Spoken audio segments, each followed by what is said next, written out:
के दर्शन कर सजनी चलू ने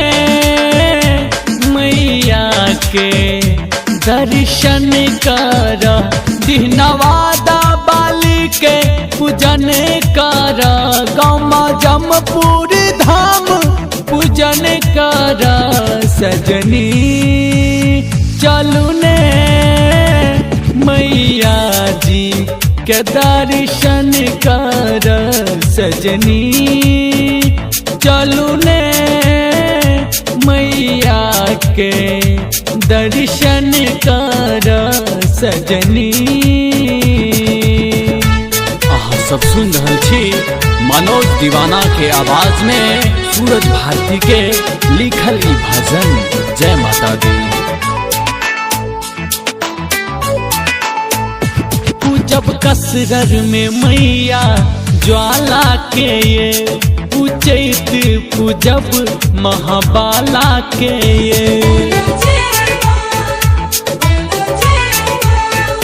सिंघिया गोठ में पूजब माँ दुर्गा के ये पूजैत पूजब महाबाला के ये चलू श्यामा मैया के दर्शन कर चलू श्यामा मैया के दर्शन कर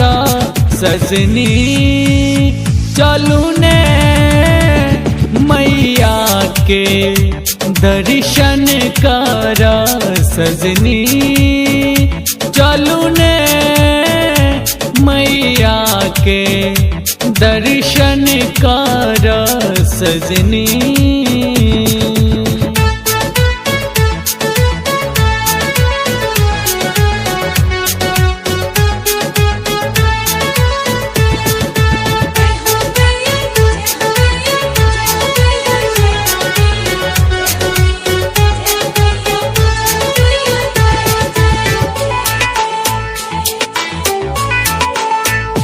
जे जानै छी विधान कलिया ओरियान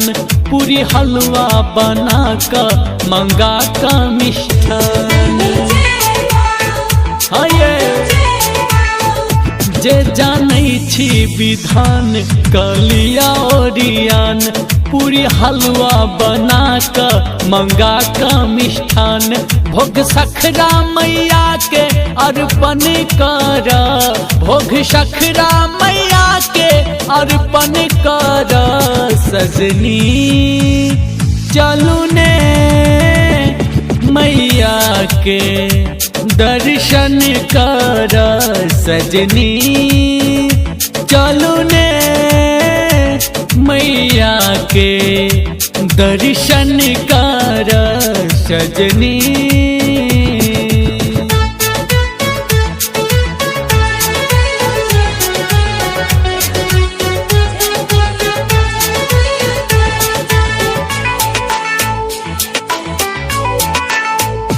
मंगरौनी में बुढ़िया मैं के पूजब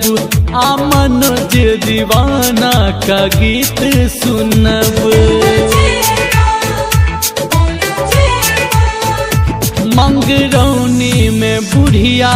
मैं के पूजब आ मनोज दीवाना का गीत सुनब सूरज भारती संग चलू कीर्तन कर सूरज भारती संग चालू कीर्तन कर सजनी चलू ने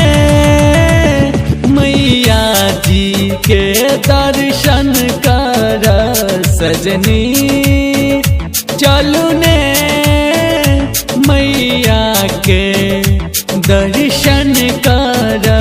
दिहनवादा बाली के पूजन कर दिहनवादा बाली के पूजन कर सजनी चलू न मैया के दर्शन कर सजनी चलू ने मैया के दर्शन कर सजनी।